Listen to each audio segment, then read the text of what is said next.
hari ini saudara, saya ingin mengajak saudara untuk memiliki satu pengertian yang lengkap tentang roh, jiwa dan tubuh saudara ini. Saya akan mulai dari yang pertama saudaraku, tubuh kita. Tubuh inilah yang berkaitan saudara, tubuh inilah yang berhubungan dengan dunia materi. Melalui panca inderamu saudaraku, penglihatanmu, melalui yang namanya pendengaranmu, melalui yang namanya pengecap, melalui yang namanya peraba, melalui yang namanya 5 panca indera ini kita berhubungan dengan dunia materi. Orang yang hanya memiliki kesadaran akan tubuhnya saja, tetapi kurang memiliki kesadaran akan yang namanya roh dan jiwanya, maka yang dia lakukan saudaraku, dia akan mendandani tubuhnya ini sedemikian rupa. Dia akan dandani sedemikian rupa, dia tampil lebih cantik. Dia rela saudaraku berolahraga, sehingga badannya jauh lebih atletis, betul ya? Ada yang di sini suka nge-gym? Dia rela bahkan berdiet, ibu-ibu, supaya badannya lebih ideal lagi, saudaraku. Semuanya itu baik, saudaraku. Yang namanya kita mendandani diri kita, yang namanya kita berolahraga, yang namanya kita berdiet. Tetapi itu semua hanya untuk optimal dari tubuh kita. Itu semua hanya untuk optimal dari tubuh kita. Tapi tahukah saudara, sekarang kita muda, nantinya kita juga akan tua, saudaraku. Sekarang kulit saudara boleh mulus, coba lihat saudara, 40 tahun, 50 tahun. Kulit kita juga berkeriput. Halo? Halo? Dan tahukah saudara bahwa tubuh kita ini punya keterbatasan, saudaraku. Justru ada 2 bagian lain dari diri kita, yang sesungguhnya adalah diri kita, yaitu roh dan jiwa. Saya akan ajak saudara masuk yang kedua, saudaraku. Jiwa. Siapa jiwa ini, saudara? Apa jiwa ini? Jiwa ini berbicara tentang pikiran. Oke? Jiwa ini berbicara tentang apa lagi, saudaraku? Perasaan. Betul? Jiwa ini berbicara tentang apa lagi? Kehendak. Oke? Kebanyakan pria lebih kuat logika pikirannya daripada perasaannya. Betul ya Pak ya? Kebanyakan wanita jauh lebih kuat perasaannya daripada logika pikirannya. Sebagian orang saudaraku bisa memikirkan perkara-perkara yang di atas, tetapi sebagian orang hanya memikirkan perkara dunia saja. Sebagian orang perasaannya itu up and down. Tapi sebagian orang perasaannya dikuasai Roh Kudus sehingga mantap. Sebagian orang kehendaknya itu selalu saja saudaraku keinginan daging, keinginan mata, keangkuhan hidup. Tapi sebagian orang kehendaknya dikuasai Roh Kudus sehingga ingin dekat dengan Tuhan. Itu sebabnya saudara datang ke gereja. Karena saudara ingin jumpa dengan Tuhan. Itu jiwa saudara. 3 bagian ini. Nanti saya akan berbicara lebih lanjut tentang jiwa ini, tapi hari ini saya akan mengajak saudara pelan-pelan ikuti saya dengan pelan-pelan saudaraku dan bersabarlah, katakan amin. Dan yang ketiga apa tadi saudaraku? Roh. Nah, roh ini bicara tentang apa saudara? Roh ini apa? Siapa roh ini? Roh ini sesungguhnya adalah hati. Roh ini berbicara tentang iman. Apalagi roh ini saudaraku? Roh ini berbicara tentang apa? Dimensi supernatural. Yang mengerti boleh anggukkan kepala saudara? Roh ini berbicara tentang nafas hidup saudara. Itu sebabnya ketika saudara menerima Yesus sebagai Tuhan dan Juru Selamat dalam hidupmu, saudara mengundang Yesus masuk. Sesungguhnya di dalam hatimu, dia bertahta. Itu sebabnya Alkitab mengatakan hati kita ini adalah temple of the Holy Spirit. Hatimu itu bait Roh Kudus, katakan amin. Roh ini bagian yang paling menarik bagi Tuhan, saudaraku. Karena di tempat inilah terjadi yang namanya persekutuan intim antara kita dengan Tuhan. Katakan amin. Dan ketika Roh Kudus masuk di dalam hati kita, saudaraku, saudara mengundang Yesus masuk dalam hatimu, dia bertata dalam hatimu, saudara, dia mengaktifkan yang namanya dimensi supernatural. Yang tadinya jiwa kita ini hanya punya kapasitas natural saja, saudara perhatikan. Saya akan bawa saudara pelan-pelan supaya saudara sungguh-sungguh memahami. Yang tadinya jiwa kita ini hanya punya kapasitas natural saja, saudaraku. Tapi sekarang jiwa kita punya kapasitas supernatural. Yang tadinya kita hanya berpikir natural saja, sekarang kita berpikir hal-hal yang supernatural, yang mengerti anggukkan kepalamu. Inilah roh, saudaraku. Dan dengar baik saudara, roh ini adalah tempat di mana kita bersekutu dengan Tuhan. 3 bagian ini saudaraku. Sampai di sini saudara, saya akan mengajak saudara masuk selangkah lebih maju lagi. 3 bagian ini satu dengan yang lainnya saling mempengaruhi. Bahkan ketiga bagian ini menjadi satu saudaraku, dia menyatu. Perhatikan baik-baik saudaraku, saya ingin menyampaikan sesuatu yang akan pelan-pelan saya bangun dan ini mulai penting saudaraku. Tubuh kita adalah pintu terhadap jiwa kita. Itu sebabnya saudaraku, apa yang kau izinkan didengar oleh telingamu, apa yang kau izinkan dilihat matamu, itu mengisi jiwamu. Itu mengisi pikiranmu, itu mengisi perasaanmu, sehingga akhirnya mendatangkan kehendakmu. Kalau saudara mengisi mata saudara terus-menerus dengan hal-hal yang positif, kau mengisi pikiranmu terus dengan hal-hal yang positif, maka akhirnya kau punya kehendak untuk melakukan hal yang positif. Sebaliknya saudaraku, coba saudara isi terus mata saudara ini dengan pornografi, dengan hal-hal yang najis saudaraku. Kau penuhi pikiran saudara terus dengan hal-hal yang najis saudara, itu sebabnya kehendakmu melakukan hal-hal yang najis. Saudara mengerti yang saya maksudkan? Itu sebabnya hati-hati dengan apa yang kau isi. Dalam beberapa kasus saudaraku, orang-orang yang terlahir buta dan tuli, jiwanya kurang berkembang saudara. Kenapa jiwanya kurang berkembang? Karena pintu masuk terhadap jiwanya sangat terbatas. Saudara harus mengerti sekali lagi, tubuh ini adalah apa? Pintu masuk terhadap jiwa kita. Apa yang matamu lihat, apa yang telingamu dengar, itu mengisi jiwamu. Itu sebabnya hati-hati dengan apa yang kau izinkan masuk saudaraku. Saya akan bawa saudara selangkah lagi. Kalau tubuh kita ini pintu terhadap jiwa, maka jiwa kita ini pintu terhadap roh. Oke saudaraku, jiwa kita ini pintu terhadap roh. Perhatikan saudara, perhatikan di sini. Suara siapa yang paling sering saudara dengar dalam pikiran saudara? Suara siapa yang paling sering berdengung-dengung di dalam perasaan saudara, itu yang akan mengisi roh saudara.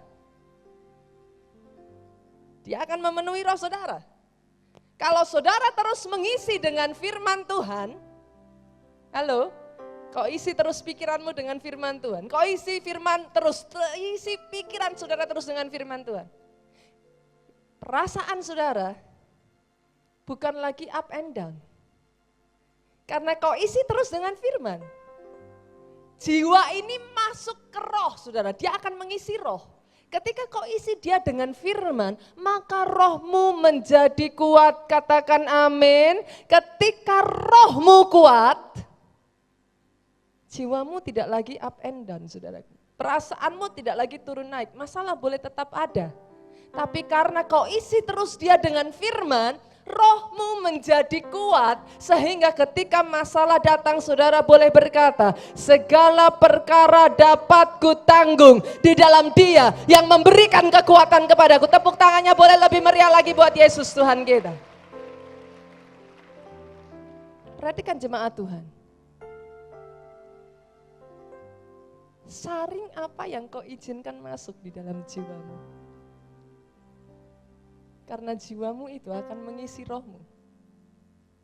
Selama ini kita sering kali tidak pernah mengerti hal ini. Kita membiarkan semua, kita buka saja masuk saudaraku. Sehingga apa yang terjadi? Akhirnya rohmu menjadi lemah. Itu sebabnya hari ini firman Tuhan mengingatkan, pastikan kau saring apa yang kau izinkan masuk. Karena kalau kau izinkan masuk terus-menerus intimidasi iblis. Karena kalau kau izinkan masuk terus-menerus perkataan-perkataan iblis yang terus mengintimidasi engkau, jangan heran, rohmu menjadi lemah. Itulah di saat masalah datang dalam hidupmu, engkau berkata, Jesus, I cannot do it anymore. You give up. Saudara menyerah. Kenapa? Karena apa yang kau isi dari jiwamu itu menjadi pintu masuk kepada roh saudara. Sampai di sini saudaraku. Yang mengerti katakan amin. Yang mengerti katakan amin. Sebelum saya masuk lebih lanjut, saya ingin saudara sungguh-sungguh memahami hal ini. Nah, pertanyaannya sekarang, Pastor, apa gunanya kami mengerti semua tentang roh, jiwa, dan tubuh ini? Apa hubungannya roh, jiwa, dan tubuh ini dengan hadirat Tuhan? Saya akan mengajak saudara melihat bagian berikutnya saudaraku. Peranan roh, jiwa, dan tubuh kita ini untuk masuk hadirat Tuhan. Sekali lagi ketika saudara menerima Yesus sebagai Tuhan dan Juru Selamat, Roh Kudus masuk dalam hatimu. Yang percaya katakan amin. Roh Kudus tinggal di dalam hatimu, saudaraku. Yang perlu saudara lakukan adalah jiwamu harus menyadarinya. Jiwamu harus menyadarinya. Tidak setiap saat saudara ingat bahwa Roh Kudus ada di dalam hatimu loh, saudara. Betul? Berapa banyak dari kita tahu, tapi kita tidak tahu. Berapa banyak kita tahu bahwa Tuhan ada di dalam hati kita, tetapi kita mengabaikannya. Itu sebabnya saudaraku, jiwa kita ini harus menyadarinya. Ketika jiwa kita menyadarinya saudaraku, roh ini merespon. Roh merespon, dia connect dengan Roh Kudus. Disitulah terjadi persekutuan intim dengan Tuhan. Tubuh kita ada di dalam posisi menyembah. Itu sebabnya saudara bisa masuk di dalam hadirat Tuhan. Saudara perhatikan, coba saudaraku. Ketika pikiran saudara super sibuk saudara. Pernah bapak-bapak pikirannya super sibuk, kita susah masuk hadirat Tuhan kok. Betul? Saudara pikir, aduh bapak-bapak, aduh utangnya gimana belum dibayar. Habis ini masih jemput anak. Habis ini harus segera, due date-nya sudah dekat, harus segera diselesaikan. Saudara dalam kondisi seperti itu bisa masuk hadirat Tuhan? Sukar masuk saudaraku. Gak bisa. Yang wanita, yang ibu-ibu. Kalau perasaan saudara ini sedang berkecamuk, ibu-ibu coba, kalau lagi sakit hati, bisa masuk hadirat Tuhan? Susah saudaraku.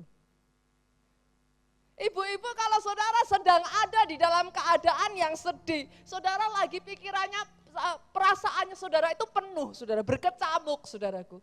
Susah kita masuk dalam hadirat Tuhan.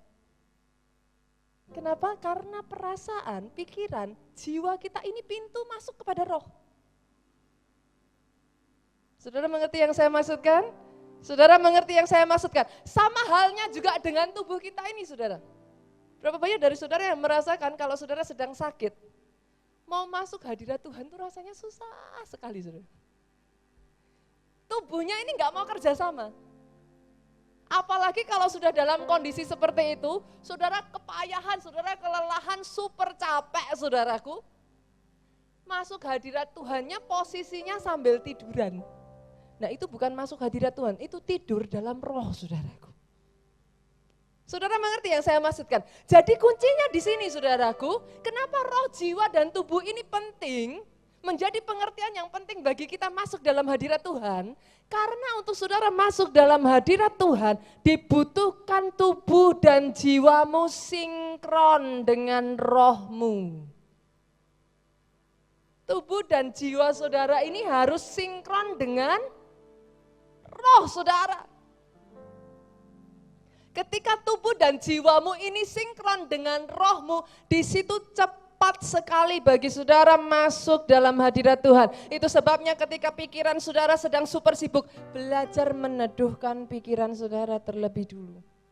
Itu sebabnya kenapa saudaraku, 5 menit pertama, 15 menit pertama saudara berdoa, itu bukan doa saudara. Itu pemanasan. Kenapa? Ada yang 5 menit pertama langsung cus, masuk dalam hadirat Tuhan. Ada saudara? Atau 5 menit pertama coba, gorengannya sudah diangkat belum ya? Jemurannya sudah diambil belum ya? Anak sudah dijemput belum ya? Perhatikan saudaraku. Masalahnya banyak orang Kristen 5 menit pertama ini baru berusaha sinkron. Saudara sudah berdoa, saudara berkata Tuhan aku berdoa Tuhan untuk ini. Amin. Tuhan lihat dari atas, Tuhan bilang ini ngomong apa sih? Halo? Sama seperti sinyal telepon saudara. Saudara pernah seperti sinyal telepon ketika saudara telepon di tempat-tempat yang gak ada sinyalnya. Saya paling jengkel saudaraku kalau telepon di tempat yang pas sinyalnya hilang saudara. Kita bisa cerita panjang lebar, kita pikir orang yang di sana mendengarkan, tapi orang yang di sana nggak mendengarkan apa-apa. Yang pernah ngalami boleh sambil senyum saudara? Betul ya? Pernah ya saudaraku? Oh kita sudah curhat sampai kemana-mana saudaraku, hanya untuk mendapati halo. Itulah yang terjadi saudara. Sama dengan Tuhan di sana. Roh harus sinkron dengan jiwa dan tubuh saudara. Hal yang sama terjadi, itu sebabnya kalau saudara lihat ada orang-orang itu yang gampang kemasukan roh jahat, saudara. Pernah? Lihat ya, ada orang-orang tuh gampang sekali kemasukan roh jahat. Saudara tahu kenapa? Karena pintu masuk ke dalam rohnya, yaitu jiwanya, pikirannya, itu terus-menerus diisi dengan yang namanya okultisme. Pikirannya ini sudah disinkronkan, saudaraku. Banyak melihat, dia isi jiwanya terus, lihat film-film horor. Ayo, ada di sini yang hobinya nonton film-film horor, suster ngesot gitu saudaraku. Disinkronkan pikirannya saudara. Ketika perasaan dan pikiran ini sinkron saudaraku, sangat cepat sekali roh ini menguasai. Dalam hal ini roh jahat, itu sebabnya ada orang-orang tertentu yang gampang sekali kemasukan. Makanya kalau ada di antara saudara yang tadinya hidup di masa lalu seperti ini saudaraku, setelah saudara dilepaskan jangan dibiarkan kosong. Kenapa Alkitab mengatakan kalau dibiarkan kosong, tersapu bersih saudara, 7 kali lipat roh yang lebih jahat akan masuk. Harus segera diisi dengan firman. Saudara mengerti yang saya maksudkan? Hal yang sama, kenapa ada orang-orang di dalam gereja, saudaraku, lebih cepat kepenuhan Roh Kudus? Saya ajak saudara untuk berpikir di sini ya. Kenapa ada orang-orang tertentu, kalau ada lawatan itu lebih cepat dapatnya? Karena dia sudah mensinkronkan pikirannya, saudaraku. Dia mendengar firman Tuhan, ketika firman itu masuk, hati ini percaya. Jiwa adalah pintu menuju roh. Ketika saudara isi jiwamu terus dengan firman Tuhan, dikondisikan saudara bergaul dengan orang-orang yang menyala-nyala di dalam Roh Kudus, menyala-nyala dalam api roh, itu sebabnya tidak heran saudara, ketika Roh Kudus melawat, cepat sekali dapat. Nah, yang ketiga ini saudaraku, ada sebagian orang yang juga somehow tidak bisa menerima perkara-perkara roh, saudara. Sudah pernah melihat orang-orang yang seperti ini? Dia sama sekali tidak terbuka sama yang namanya perkara roh, saudaraku. Orang-orang yang seperti ini adalah orang-orang yang dikuasai yang namanya roh dunia, saudara. Roh dunia ini dia akan menutup, dia akan memblokir pintu ke arah roh. Pintu dari jiwa ini akan diblokir, saudaraku, sehingga dia nggak bisa menerima hal-hal perkara-perkara rohani, saudara. Nah, apa ini roh dunia, saudara? Roh dunia ini sama dengan roh jahat, tapi kalau roh jahat, saudaraku, dia akan menguasai hati. Kalau roh dunia, dia akan menutup, saudaraku. Dia akan memblokir hati. Orang yang seperti ini, saudara akan temui, dia juga tidak suka hal-hal yang mistis. Dia tidak percaya yang namanya setan, tapi tidak percaya juga yang namanya Tuhan. Kenapa? Jiwanya ini diblokir. Dia tidak tertarik dengan yang namanya horor-horor setan, saudaraku. Tapi dia juga tidak menerima Roh Kudus. Nah, hati-hati di sini, saudaraku. Hati-hati di sini. Justru roh dunia ini yang seringkali membuat bahkan banyak anak Tuhan tidak terbuka dengan yang namanya Roh Kudus. Saya akan mengajak saudara untuk melihat sedikit apa yang dikatakan Rasul Paulus tentang hal ini. Buka di dalam 1 Korintus, saudaraku. Kita akan lihat. Di dalam 1 Korintus pasalnya yang kedua, ayatnya yang ke-12 sampai ayatnya yang ke-16. Kita baca terlebih dulu ayat 12, ayat 13 terlebih dulu, saudaraku. Kita tidak menerima roh dunia, tetapi roh yang berasal dari Allah, supaya kita tahu apa yang dikaruniakan Allah kepada kita. Dan karena kami menafsirkan hal-hal rohani kepada mereka yang mempunyai roh, kami berkata-kata tentang karunia-karunia Allah dengan perkataan yang bukan diajarkan kepada kami oleh hikmat manusia tetapi oleh roh. Yang jenis pertama ini, saudaraku, ayat 12-13 ini adalah jenis orang yang percaya. Ini adalah orang yang menerima Roh Kudus masuk di dalam hatinya, saudaraku.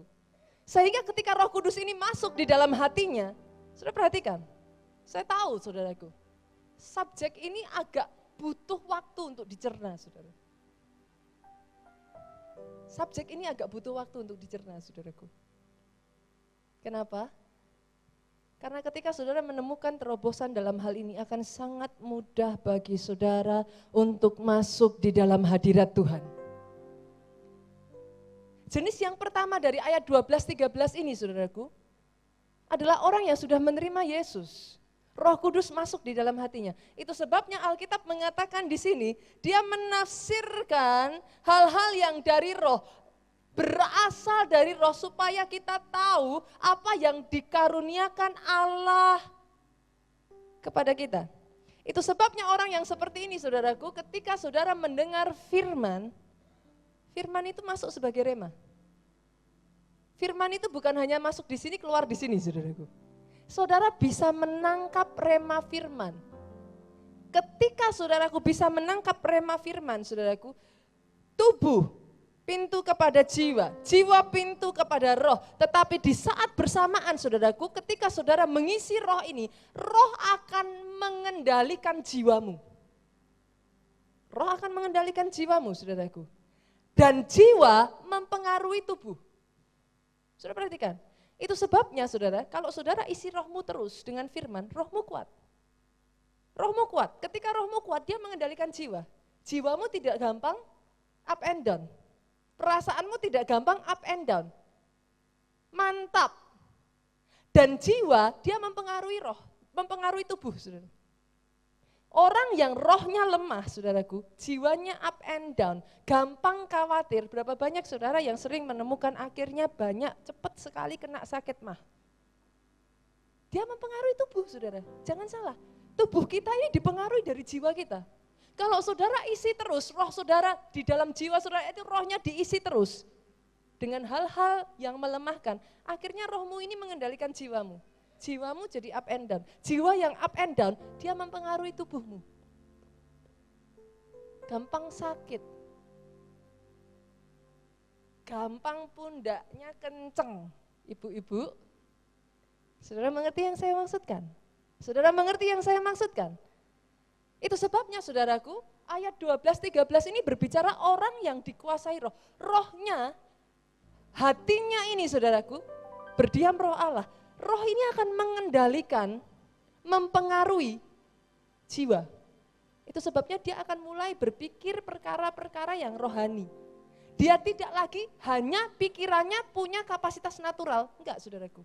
Pikirannya sudah dibukakan kepada dimensi supernatural. Itu sebabnya gampang bagi dia percaya hal-hal rohani. Saya lanjutkan saudara, kita lihat ayatnya yang ke-14. Tetapi manusia duniawi tidak menerima apa yang berasal dari, saya ulang, manusia duniawi tidak menerima apa yang berasal dari Roh Allah. Karena hal itu baginya adalah apa? Sebuah kebodohan. Dan ia tidak dapat memahaminya sebab hal itu hanya dapat dinilai secara rohani. Perhatikan saudaraku, orang yang dalam hidupnya dikuasai roh dunia saudaraku, dia akan diblokir. Pintu masuk kepada rohnya, pintu masuk kepada hatinya itu tertutup saudaraku. Kalau pintu masuk kepada hatinya ini tertutup, rohnya itu lemah. Rohnya mati, rohnya kering saudara. Orang yang seperti ini, perhatikan saudaraku, seringkali logikanya kuat sekali saudara. Saudara menemukan orang-orang pintar dia akan lebih sukar percaya hal-hal rohani. Kenapa? Karena pintu terhadap rohnya itu diblokir. Dia mengisi terus jiwanya saudara. Bagi orang seperti ini perkara rohani adalah sebuah kebodohan. Perhatikan saudaraku. Saudara akan berjumpa dengan orang-orang yang bagi mereka pergi ke gereja, berdoa, itu buang-buang waktu. Saudara mengerti yang saya maksudkan? Saudara akan menjumpai orang-orang yang seperti ini karena jiwanya itu diblokir saudaraku. Pintu masuk ke rohnya itu tertutup. Rohnya gak bisa diisi. Baik roh jahat maupun roh kudus gak bisa masuk saudara. Akhirnya yang berkembang itu pikirannya. Dia sangat kuat di dalam pikirannya. Dia sangat kuat di dalam logikanya, saudaraku. Bagi orang seperti ini yang namanya memberitakan Injil, yang namanya manifestasi Roh Kudus itu sebuah kebodohan. Dengar baik saudara, bagi orang seperti ini bahkan yang namanya saudara menabur, yang namanya saudara memberikan persepuluhan, itu hanya akal-akalannya gereja. Saya melihat orang-orang tersenyum saudara. Saudara mengerti yang saya maksudkan? Bagi dia, orang yang seperti ini saudaraku, hal rohani itu terblokir saudara. Saudara bicara manifestasi Roh Kudus, saudara tumbang dalam roh, oh apalagi holy laughter saudaraku. Tangannya gini-gini, saudara ditertawakan. Karena itu adalah sebuah kebodohan. Dan hati-hati saudaraku, dengar baik, roh dunia ini seringkali juga ada di dalam kehidupan orang Kristen. Halo? Roh dunia ini juga seringkali ada di dalam kehidupan orang Kristen. Itu sebabnya ada orang-orang Kristen, dia datang ke gereja, yes dia datang ke gereja saudaraku, tetapi dengar, dia hanya bisa menyanyi tetapi tidak bisa menyembah. Dia datang, dia suka dengan lagunya, dia menikmati suasananya. Apalagi kalau beatnya enak, dia enjoy. Tapi dia tidak bisa menyembah. Kenapa? Jiwanya diblokir saudara. Orang Kristen yang seperti ini, dia akan lebih senang ketika mendengarkan firman, dia akan lebih senang firman yang mengisi logika. Firman yang masuk di pikiran, yang berguna untuk kehidupan. Dia akan lebih senang hal-hal yang seperti ini saudaraku. Tapi sekali masuk perkara roh, entah bagaimana saudaraku, nggak bisa masuk. Masuk di sini, keluar di sini, bahkan nggak keluar dari sini saudaraku. Saudara mengerti yang saya maksudkan? Orang Kristen yang seperti ini saudaraku, dia ke gereja. Dia senang ke gereja, kenapa? Dari kecil dibesarkan dari lingkungan gereja. Dia ikut karena keluarganya semua ke gereja. Hari Minggu semua keluarganya ke gereja, dia di rumah sendirian, dia oke, let's go to church. Tapi ketika dia ada di gereja, dia menyanyi tapi tidak bisa menyembah. Dia mendengarkan firman tapi firman itu tidak masuk dalam hatinya. Bagi orang yang seperti ini saudaraku, dengar baik, Roh Kudus itu belum menguasai hatinya saudara. Pintu dalam rohnya ini terblokir. Dan perhatikan saudara, kalau pintunya terblokir, rohnya tidak diisi, lama-lama rohnya mati. Itu sebabnya saudaraku banyak orang Kristen jadi batu sandungan. Saudara mengerti sekarang? Saya ajak saudara bisa menangkap di sini. Kenapa saudara? Saudara tidak pernah bisa berubah dari diri saudara sendiri, katakan amin. Kita manusia tidak punya kemampuan untuk merubah diri kita sendiri, saudaraku. Jiwa kita tidak mampu merubah diri kita, saudara. Hanya ketika rohmu dikuasai oleh Roh Kudus memampukan saudara untuk berubah sehingga nama Tuhan boleh dipermuliakan. Tepuk tangannya yang paling meriah buat Yesus Tuhan kita. Perubahan bukan dari diri kita, saudara. Ketika rohmu terisi penuh, disitulah muncul buah-buah roh. Katakan amin yang mengerti. Perubahan tidak pernah dengan kekuatan kita sendiri. Itu sebabnya saudara banyak menemukan, sudah jadi orang Kristen. Tapi karena rohnya tidak dikuasai Roh Kudus, saudara. Dia nggak bisa, yang emosian ya tetap emosian. Yang namper istri ya tetap jalan terus jadi orang Kristen, tapi tetap namper istri terus, saudaraku. Yang hidupnya terus selingkuh ya tetap selingkuh terus, saudaraku. Kenapa? Karena sesungguhnya orang ini hanya menjadikan kekristenan sebagai agama. Tapi rohnya tidak dikuasai Roh Kudus. Rohnya tidak ada Roh Kudus di dalamnya. Dan yang bahayanya saudaraku yang seperti ini sesungguhnya saudaraku sekalipun dia orang Kristen, dia tidak bisa masuk ke dalam kerajaan surga. Karena saudara tidak pernah bisa masuk dalam kerajaan surga dengan perbuatan baik. Yang mengerti katakan amin. Yang mengerti katakan amin yang paling keras saudaraku. Engkau masuk di dalam kerajaan surga karena kau terima Yesus sebagai Tuhan dan Juru Selamat. Saudara, aminnya yang lebih keras lagi dari tempat ini. Oh, tepuk tangannya yang paling meriah buat Yesus Tuhan kita. Tapi kalau saudara tidak mengundang Yesus masuk dalam hidupmu, saudara nggak bisa masuk ke dalam kerajaan surga, saudaraku. Kenapa? Sekalipun saudara berjalan di muka bumi ini, rohmu mati. Nanti tiba waktunya tubuh ini ditanggalkan, saudara. Sampai di sana apa yang di sana? Saudara mengerti yang saya maksudkan? Rohnya mati. Yang naik ke sana bukan tubuh. Yang naik ke sana bukan jiwa, tapi roh. Kalau rohmu mati, saudaraku, ketika saudara ada di sana nggak bisa masuk. Saudara mengerti? Tanda-tandanya sederhana, saudaraku. Itu sebabnya orang Kristen yang sungguh-sungguh di dalam dipenuhi Roh Kudus, hidupnya akan berubah. Pasti ada perubahan. Hidupnya akan muncul buah-buah roh. Yang tadinya nggak bisa menguasai diri, sekarang bisa mengendalikan diri. Kenapa? Rohnya mempengaruhi jiwa. Rohnya mengendalikan jiwanya. Jiwanya mau marah, tarik sama roh. Stop. Saudara mengerti yang saya maksudkan? Jiwanya yang tadinya gampang sekali, saudaraku.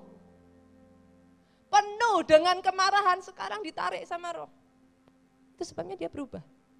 Itu sebabnya orang yang sungguh-sungguh kepenuhan dengan Roh Kudus, dari hari ke sehari, hidupnya akan ada perubahan. Nama Tuhan dipermuliakan. Sekarang saudara mengerti mengapa pengetahuan tentang roh, jiwa, dan tubuh ini penting sekali dalam hidup saudara. Karena sekalipun kau orang Kristen, saudaraku, kalau rohmu tidak diisi, ini harus diisi loh, saudara. Saudara nggak lalu dapatkan roh saudara tiba-tiba hidup tuh nggak bisa, saudara. Harus diisi. Diisinya lewat apa pintunya tadi? Jiwa, pikiranmu, perasaanmu. Padahal jiwa ini diisinya lewat apa? Panca indera. 5 panca indera. Coba sekarang saudaraku. Saya ingin tanya hari ini saudara, evaluasi. Untuk saudara bisa masuk dalam hadirat Tuhan. Jangankan saudara, saya sendiri untuk masuk dalam hadirat Tuhan, saudaraku, harus banyak-banyak mendisiplin diri kita untuk mensinkronkan roh, jiwa, dan tubuh, saudara. Itu butuh waktu, saudara, butuh disiplin. Saya tanya dalam saudara yang ada di tempat ini, berapa banyak dari saudara yang menemukan itu sebabnya saudara mau berdoa itu susah? Betul? Lebih gampang kalau di gereja seperti ini. Benar? Kenapa? Dikondisikan. Kalau di gereja ini dikondisikan, saudara ketika ada di gereja, ya ada sih sebagian saudaraku di gereja mikirnya, nanti makan apa ya? Pulang mau makan apa ya? Hari ini kita puasa, seberapanya dari saudara di tempat ini puasa? Coba senggol kanan, puasa Pak. Pastor sudah terlambat, coba senggol kiri kanan. Tidak ada kata terlambat. Amin. Tidak ada kata terlambat. Yang belum puasa, ayo belajar puasa. Kenapa? Puasa itu mensinkronkan saudara. Dia membantu tubuh saudara. Tubuh saudara jadi lemah. Kalau tubuhnya jadi lemah saudaraku, lebih gampang bagi roh ini jadi kuat. Saudara mengerti yang saya maksudkan? Itu sebabnya saudaraku, Rasul Paulus sudah berbicara tentang roh dunia ini saudara. Ini bukan pastor, mungkin karena sekarang ini kita hidup di dunia yang teknologinya maju. No. Ayat ini sudah dicatat dari 2000 tahun yang lalu, saudara. Ini ayat sudah dicatat ribuan tahun yang lalu, saudaraku. Rasul Paulus mengerti ada orang-orang yang dikuasai roh dunia. Itu sebabnya sangat sukar perkara roh itu masuk dalam dirinya. Saya lanjutkan sekarang, saudaraku. Ayat ke-15, kita lihat. Kalau tadi roh dunia, sekarang ayat yang ke-15, saudara. Tetapi manusia rohani menilai segala sesuatu. Dia sendiri tidak dinilai oleh orang lain. Sebab siapakah yang mengetahui pikiran Tuhan sehingga ia dapat menasihati dia. Tetapi kami memiliki pikiran Kristus. Apa yang dimaksud dengan memiliki pikiran Kristus, saudara? Rohnya dikuasai Roh Kudus. Sehingga roh itu menguasai jiwanya. Itu sebabnya dia punya yang namanya pikiran Kristus. Bagi orang yang punya pikiran Kristus, coba lihat saudara. Ayat yang Filipi 3 ayat ke-7 sampai 8, buka saudaraku. Seperti apa orang yang dikuasai pikiran Kristus ini? Filipi 3 ayat 7 sampai 8 bagian A. Rasul Paulus berkata, tapi apa yang dahulu merupakan keuntungan bagiku, sekarang kuanggap rugi karena Kristus. Malahan segala sesuatu kuanggap rugi karena pengenalan akan Kristus Yesus Tuhanku lebih mulia daripada segalanya. Tepuk tangannya yang paling meriah buat Yesus Tuhan kita. Orang yang punya pikiran Kristus, saudara, dia rela membuang yang lain demi Yesus. Rasul Paulus berkata, apa yang tadinya merupakan satu keuntungan bagiku. Apa yang tadinya merupakan keuntungan bagimu, saudaraku? Ada sebagian dari saudara yang mungkin saudara jual beras, saudaraku, agen beras. Tiap jualan saudara kurangi, gak usah banyak-banyak, setengah kilo berasnya, saudara. Beras itu kan gampang sekali, saudara. Pernah saudaraku beli beras harusnya 25 kilo, kalau saudara sungguh-sungguh timbang di rumah tinggal 24 kilo, saudara. Kita nggak pernah, bahkan kita nggak berpikir sejauh itu, saudara. Beli beras 25 kilo ya percaya saja. Saya pernah kok saudaraku beli beras 25 kilo sampai rumah saya timbang sungguhan cuma 24 kilo, saudara. 1 kilo bagi saudara tidak terasa. 10.000 bagi saudara tidak terasa, tapi kalikan saja dalam satu hari dia menjual berapa sak beras, saudaraku. Apa yang tadinya merupakan keuntungan, kalau saudara dikuasai pikiran Kristus, itu sudah merupakan kerugian. Tidak lagi, saudaraku. Halo? Halo? Halo? Orang yang memiliki pikiran Kristus, saudaraku, saya berdoa dalam kehidupan saudara, saudara bisa mulai melihat perkara-perkara rohani. Saudara bisa mulai mengerti. Yang menabur, saudaraku, kalau dengan roh dunia, saudara, menabur itu ya rugi. Namanya nabur kok hilang, saudara. Saudara mengerti yang saya katakan? Tapi ketika saudara mengerti firman ini, rohmu dikuasai, menabur bukan saudara hilang. Justru ketika saudara menabur, Alkitab berkata, engkau akan menuai berkali-kali lipat ganda. Itu yang terjadi. Kalau saudara tadinya berpikir menabur pengampunan itu rugi. Orang macam begitu enggak bisa diampuni, pastor. Mengampuni orang macam begitu percuma, pastor. Rugi. Tapi saudara mengerti firman Tuhan. Tuhan, ketika saudara menabur pengampunan, di situ ada pemulihan dalam kehidupan keluarga saudara. Kau akan menuai berkali-kali lipat, saudaraku. Hal-hal yang tadinya merupakan satu kerugian, sekarang menjadi keuntungan. Saya berdoa, saudaraku, saya undang para pemain musik boleh maju ke depan. Worship leader, singer, saudara boleh tutup Alkitab, saudara. Saya berdoa, saudara. Bila hari ini firman Tuhan ini berbicara di dalam setiap kita, the presence of God ini masuk dalam satu seri, saudaraku. Sampai nanti bulan Mei, saudara, kita akan masuk juga dalam KKR 10 hari. Saudara siap mengikuti KKR 10 hari? Siap diisi kembali dengan hadirat Tuhan, dengan pengurapan Tuhan, saudaraku. Satu seri ini, saudara, dimulai dari spirit, soul, and body. Ini mengkondisikan kita, saudara. Membuat saudara bisa mengerti ketika saudara menyembah, itu sebabnya, saudaraku. Jiwamu, pikiranmu, perasaanmu harus sinkron dengan rohmu. Tubuhmu harus sinkron dengan rohmu. Ketika saudara menyembah, jangan gigi 1, gigi 2, gigi 3, saudaraku. Ketika menyembah, badan kita ini mempengaruhi, saudara. Dan apa yang saudara isi terus, itu sangat penting. Enggak salah nonton TV, saudaraku. Enggak salah nonton telenovela ibu-ibu. Tapi kalau saudara isi diri saudara dengan telenovela terus, enggak heran, saudara, suaminya pulang malam sedikit udah curiga, saudara. Jangan-jangan. Kenapa? Isinya telenovela. Loh, apa yang kau isi itu dirimu loh, saudara.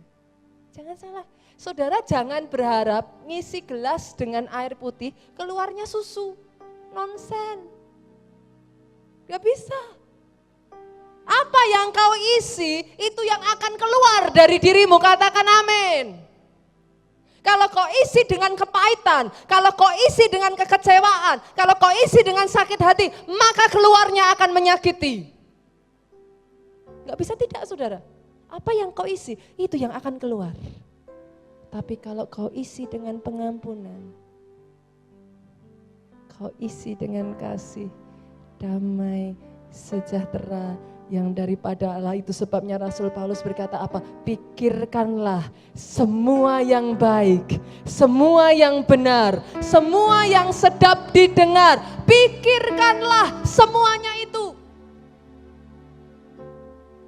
Kenapa, saudaraku? Karena itulah yang akan masuk di dalam rohmu, menguasai hatimu. Apa yang menguasai hatimu, dia akan mengendalikan jiwamu. Akhirnya yang keluar dari dirimu, perkataanmu, perkataan yang mendatangkan damai sejahtera. Tingkah lakumu, tingkah laku yang menjadi berkat bagi orang di sekeliling saudara. Tepuk tangannya yang paling meriah buat Yesus Tuhan kita. Bangkit berdiri jemaat Tuhan. Hari ini saudara, saya berdoa, saudaraku. Firman Tuhan ini bukan sesuatu hal yang mudah dicerna. Butuh waktu, saudaraku. Dan yang terlebih penting dari firman ini, saudara, firman ini tidak bisa saudara dengarkan satu kali, lalu saudara tinggalkan. Percuma, saudara. Karena sejak dari kita kecil, tubuh kita ini tidak dibiasakan, saudara. Sejak dari kita kecil, banyak di antara kita ini hanya menyadari keberadaan tubuh. Sangat jarang orang menyadari keberadaan jiwa dan rohnya. Saya tantang saudara, dengarkan firman ini jangan hanya satu kali, saudaraku. Dengarkan lagi, dengarkan lagi, dengarkan lagi, dengarkan terus. Sampai saudara bisa belajar, disinkronkan, saudaraku. Ketika saudara mulai mengantuk, badan saudara mulai capek, saudaraku. Saudara harus bisa berkata kepada tubuh saudara, come on. Daud berkata apa, saudaraku? Hai jiwaku, pujilah Tuhan. Dengan kata lain, Daud tahu, saudara, jiwanya ini baru males muji Tuhan. Kenapa? Dia tertekan, banyak masalah. Dia tidak bisa memuji Tuhan, dia ada di dalam pelarian, dia dikejar Saul. Tapi Daud mengerti, itu sebabnya dia berkata kepada jiwanya, hai jiwaku, pujilah Tuhan. You have to condition. Saudara harus mensinkronkan, mengkondisikan jiwamu, mengkondisikan tubuhmu untuk datang mendekat kepada Tuhan. Pagi hari ini saudara, jangan lihat kiri kanan saudaraku. Saya ajak saudara belajar untuk masuk dalam hadirat Tuhan. Singkirkan yang lain saudara. Katakan kepada tubuhmu, aku hendak memuji-muji Allahku. Katakan kepada jiwamu, hai jiwaku, pujilah Dia. Katakan saudaraku, penuhi rohmu, penuhi isi rohmu saudaraku. Dengan hadirat Tuhan, dengan pengurapan Tuhan, sehingga rohmu menjadi kuat. Roh yang kuat, dia akan menjadikan hidup saudara hidup yang kuat. Jesus God.